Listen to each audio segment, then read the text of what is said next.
So what we're going to do right now is we're going to do a demonstration on the, um, the mugs that we made. So these are those thrown mugs.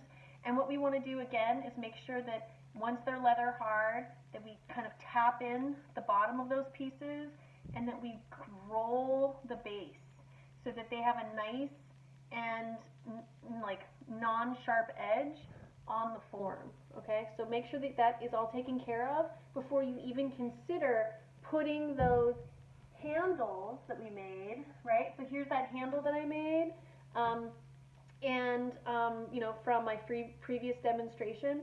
And so you can tell that this handle is ready to go because look how it's stiff, and when I touch it, it doesn't, it's not sticky on my hand. I mean, the top is, but not the handle itself. So I'm going to lay that on its side on my wheel head. Make sure you guys can really see what I'm doing. And I also have the other one. So this handle was more curvilinear in shape than my other one, which was more a little bit more straight. So I'll be able to decide. So when we're looking at these mugs, we want to determine, you know, what kind of profile we want these to be, and you know how much. And when we look at our handle and what we see here, we don't want this whole shape. We just want a portion of it, right? So we've got to decide by looking at the thickness and how big our mugs are, what we want. So I definitely wouldn't cut it off like really at the fine end because my mug is too big. So I'm really going to kind of come up from up higher up in the form. And so always, whenever you pull a handle, you always create on a diagonal. You're going to cut it on a diagonal. And you can see that in just a second. So I made a mark, and now I'm going to cut that off. And the reason why we do that, and this is all still good clay. So again, just like in all my other demonstrations, we're going to put that underneath plastic and save that for a later day. So you can see that I have my handle here, and then I'm ready to kind of, and it still bends just a little bit, but it can still hold its shape. I can start to determine. So how does that look? How does that handle look? What do you guys think about that? Does that seem like it makes sense? Why not, Glenda? Why does this seem strange? It's too big. It's way too big, exactly. So if I attach this and I'm drinking from this, it's going to put so much pressure on my hand, it will break off in the cabinet. So a nice thing to do is to actually tilt it and kind of look at the profile from behind and decide what you want to do, you know, how you want to come about it. How about that? How about that handle? Does that look good? Can you guys even see It that? looks like there's no handle. Exactly. So you also have to make sure that once it shrinks that you can actually get your hand inside of there. So make sure that you are approaching this in a way that, you know, allows you, you know, to get your hand in there, that it's not too big, that it's not too small, that it seems like that handle belongs to that piece, right? So, you know, like something like this, I could also, you know, cut this down a little bit more, even at the base, and give it more of like a loop, which is kind of fun, right? Just kind of coming off the side and to drink from. So that's one handle idea.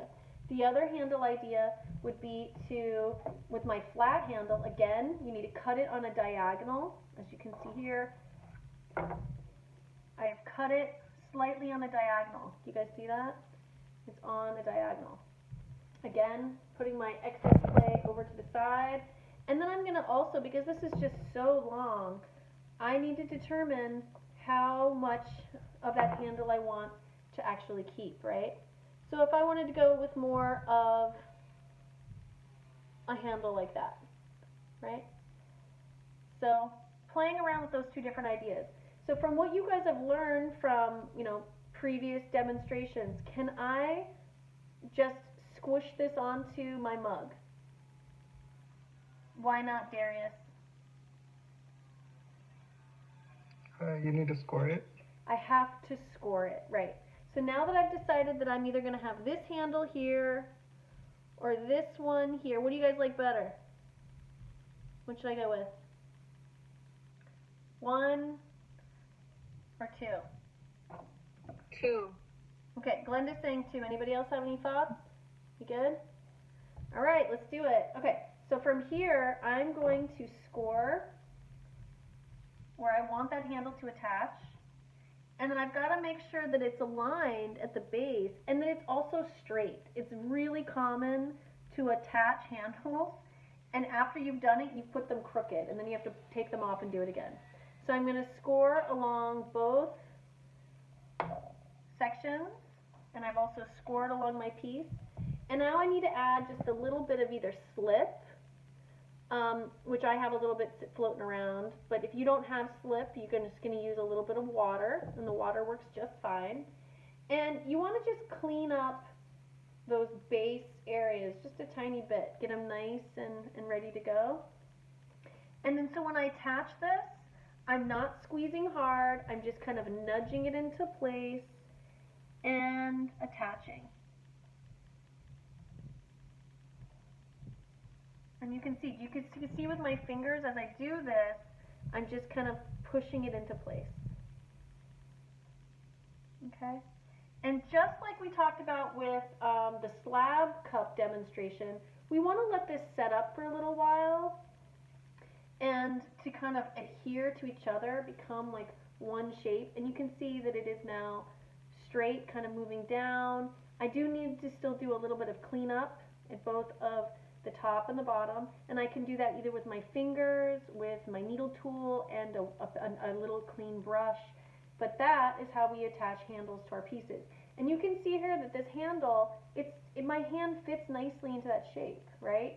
It doesn't come out excessively formed outward, it's not too small. It seems like it intentionally belongs there.